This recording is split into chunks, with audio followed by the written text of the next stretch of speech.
ब्रह्मचर्य सबको धारण करना चाहिए उचित। जैसे गृहस्थ है तो संतानोत्पत्ति के लिए केवल, अन्यथा ब्रह्मचारी। और जब तक ब्याह नहीं हुआ तब तक सबको ब्रह्मचर्य रहना चाहिए। व्यर्थ में अपने जीवन को मृत्यु के मुख में नहीं डालना चाहिए।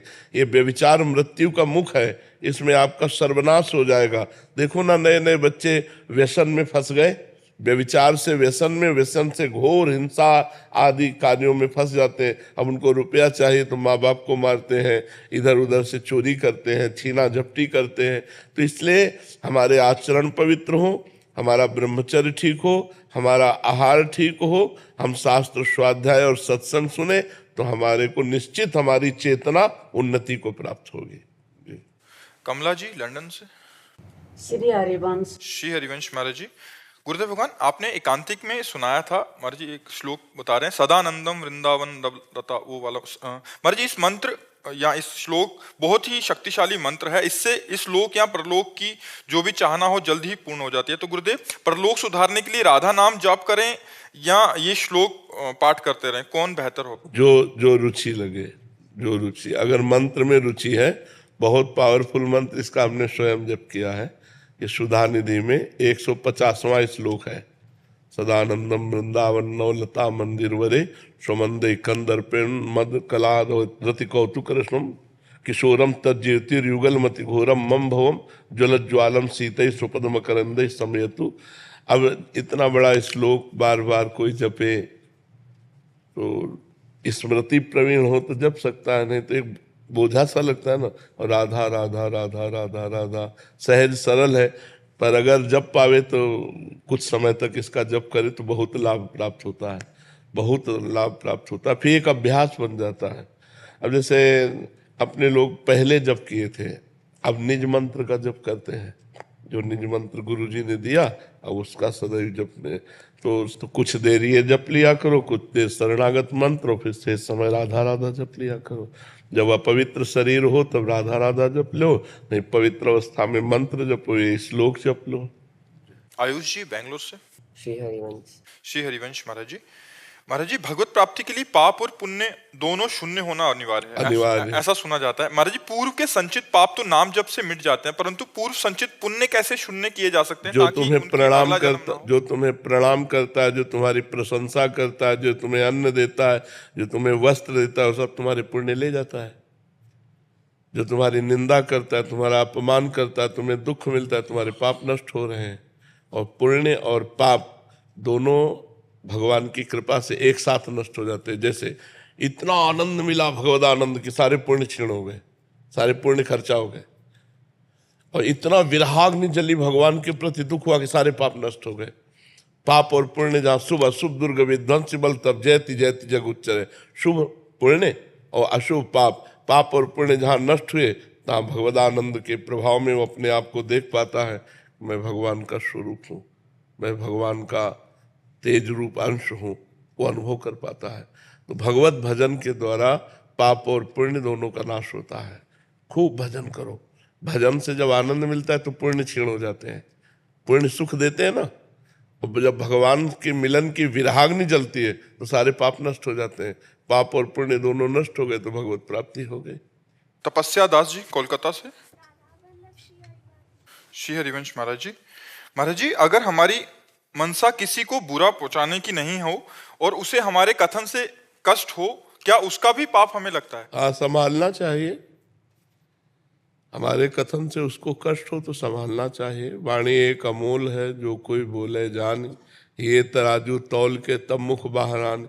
ऐसा थोड़ी कि जो मनाया बोल दिया और उसको दुख पहुंच जाए, ऐसा नहीं। वाणी एक अमोल है, जो कोई बोले जान, पहले ये तराजू तौल के तब मुख बाहर आने। पहले हृदय में हम विचार करें कि हम ये बात बोलेंगे तो दूसरे की दुख देने वाली तो नहीं बनेगी। हित कर, सुख कर, शास्त्र सम्मत, उसका हित हो, उसे सुख मिले, और शास्त्र सम्मत बात करना चाहिए। ऐसे मनमानी बात करने से किसी को दुख पहुंचे तो अपराध तो बनेगा ही। ऐसा थोड़ी कि हम तो नहीं चाहते दुख देना, लेकिन हम कड़वा बोलें, हम शास्त्र विरुद्ध बोलें तो कष्ट तो हो ही जाएगा। इसलिए रेणु जी गोरखपुर से। राधे राधे महाराज। राधे राधे महाराज जी, महाराज जी, जीवन में हमें लगता है कि अब सब कुछ ठीक हो गया है, अब हम आश्वस्त होकर जीने लगते हैं, तभी जिंदगी हमें धोखा देती है। महाराज जी, मेरा सवाल है कि क्या हमें नहीं तो हमेशा सब कुछ डर के ठीक जीना होने में क्या लक्ष्य रखा? रुपया लक्ष्य रखा, समस्याएं को रखा, समाज को रखा, भगवान को रखा क्या? महाराज जी, बच्चे बड़े हुए, पढ़ लिख करके अब ब्याह का समय आया, नौकरी का समय, हम समाज ये समाज है, पति का साथ छूट गया। हम कह रहे हैं समाज है, भगवान को रखा। सब कुछ ठीक होने में भगवान को रखा जाता है। अब सब ठीक है क्योंकि भगवान हमारे प्रीतम है। तो आपके अंदर तुरंत ज्ञान आता कि इसका नाम मृत्यु लोक है। पति इतनी ही आयु लेकर आए थे, चले गए, ये भगवान की लीला है। नाम जब भगवान से यदि अपनापन है तो सब कुछ ठीक है, और यदि भगवान से अपनापन नहीं तो सब ठीक होते हुए भी सब गड़बड़ है, सब गड़बड़ है। सो सब धर्म कर्म जरि जाऊ, जहाँ न राम पद पंकज भाऊ। हम लोग इसी माया को, इसी प्रकृति को अनुकूल देखकर समझते हैं सब कुछ ठीक है, लेकिन वो दाव बदल देगी। जहाँ अनुकूलता को देखकर राजी होगे, तुम्हें राजी नहीं होने देगी, क्योंकि वो चाहती है कि हमें भोग करते हुए हमारे प्रीतम को प्राप्त हो। मायापति कौन है? भगवान है। और हम लोग माया को माँ नहीं मानते, माया भोग करके उसके पति बनना चाहते हैं, मायापति बनना चाहते हैं।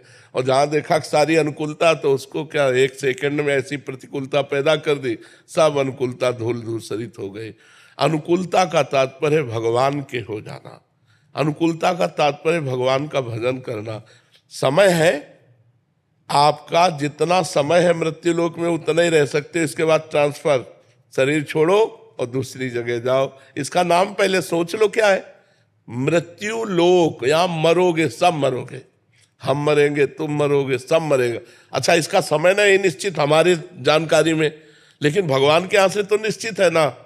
कोई गर्भ में मर जाता है, कोई बाल्यावस्था में, कोई यौवन अवस्था में, कोई वृद्धावस्था में। पर हम सब कुछ ठीक है तभी मानेंगे जब आपका भजन हो रहा है और आपका चित्त भगवान से जुड़ा है, तो सब ठीक है।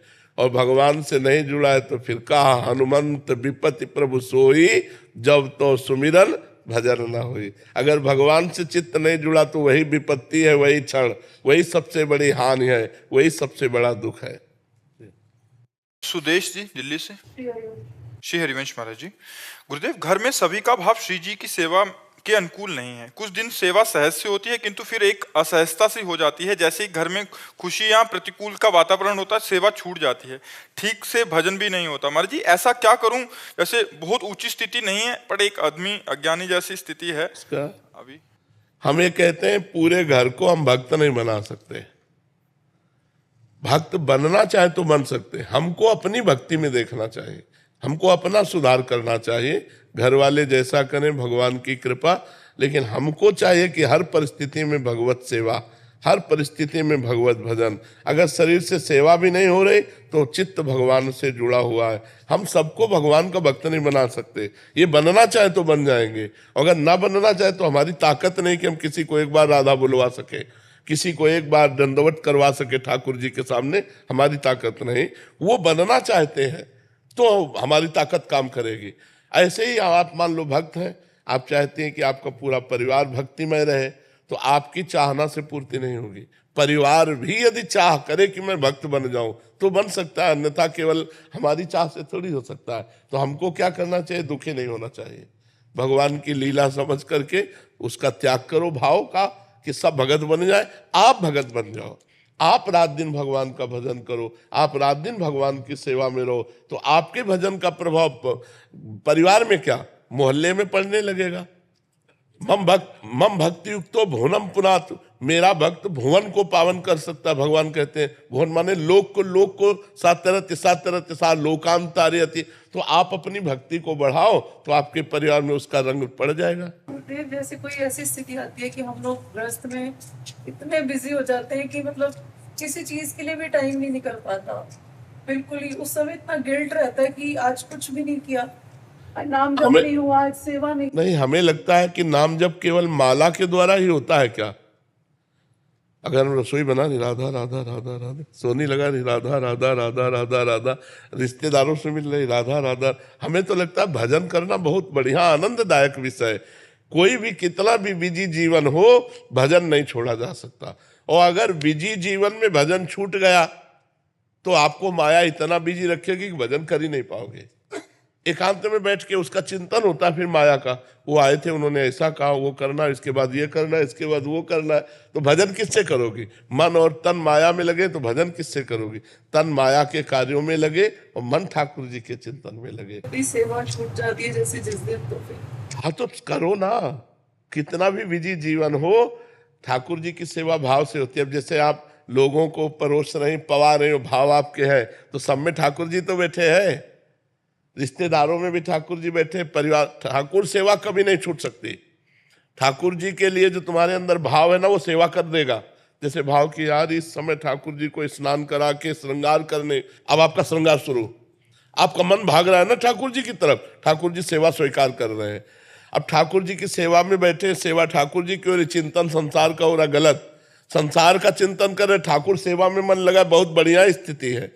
तो मन को ठाकुर जी की सेवा में लगा दो, तन को संसार की सेवा में लगा दो, असंतुष्ट मत हो, भगवान के विधान में संतुष्ट रहो। आज ठाकुर जी इतने रूपों में आ गए, मान रिश्तेदार नातेदार, तो ठाकुर जी आज इतने रूपों में आके सेवा की। अब कोई नहीं आया तो पूरी सेवा ठाकुर जी की, अगर कोई आ गया तो थोड़ी सेवा ठाकुर जी की, पूरी सेवा समाज की, सब में भगवान विराजमान है। असंतुष्ट स्थिति कैसे आएगी तो वो समझ में ही नहीं आता। अब कह रहे हैं इसे स्वीकार करो तो आ जाएगी, कह रहे हैं नाम जब करते हो इसे स्वीकार करो तो आ जाएगी। अब न स्वीकार करे तो प्रवचन हमारे केवल रहे, सुनना आपका केवल रहा, आचरण में आप न उतारो तो फिर क्या होगा?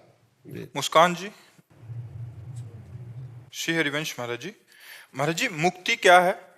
जन्म मरण से मुक्त हो जाना, काम क्रोध लोभ से मुक्त हो जाना, मान अपमान सुख दुख लाभ हानि मोह ममता, इन सब से मुक्त हो जाने का नाम है मुक्ति। फिर इस जन संसार में आवागमन के चक्र में न फंसना मोक्ष है। समझ रहे हैं? पाना है क्या मुक्ति? नाम जप करो, नाम जप करो, खूब नाम जप से। कलयुग में केवल भगवान के नाम से ही मुक्ति है। कलयुग केवल नाम आधारा, सुमिर सुमिर नर उतरहि पारा। जितना भगवान नाम जप करोगे उतने मुक्त होते जाओगे। रात दिन भगवान का नाम जप हो रहा, मुक्त हो गए। अभ्यास करो नाम जप का। काजल जी दिल्ली से। राधे राधे महाराज जी। महाराज जी, अगर सब कुछ कर्मों के हिसाब से मिलता है तो महाराज जी प्रार्थना कब काम आती है? मैंने छोटे होते प्रार्थना की थी कि मेरी इच्छाएं पूरी हो, पर महाराज जी क्या प्रार्थना में कमी थी या भाग्य के अनुसार ही होता है? चाहे हम नहीं, प्रार्थना और भजन ये भाग्य से अलग चीज है। जब हम भगवान से प्रार्थना करते हैं तो भगवान हमारे कर्म को न देख करके वो अपनी कृपा से देते हैं। जैसे आदमी लेबरी कर रहा है तो उसकी नियत कीमत है 500 रुपया, 550 रुपया, लेकिन वो शाम के मेहनत करने के बाद, बाबूजी हमारी पत्नी को बड़ी परेशानी है, तो वो जो 5000 दिए वो उसकी मेहनत के नहीं दिए, वो उसकी प्रार्थना के दिए कि भाई समस्या का समाधान हमने प्रार्थना से करवाया। तो हमारे भाग्य में तो जो लिखा है वो तो मिलेगा ही। जब हम भगवान से प्रार्थना करते हैं तो भाग्य से अलग भगवान हमको देते हैं।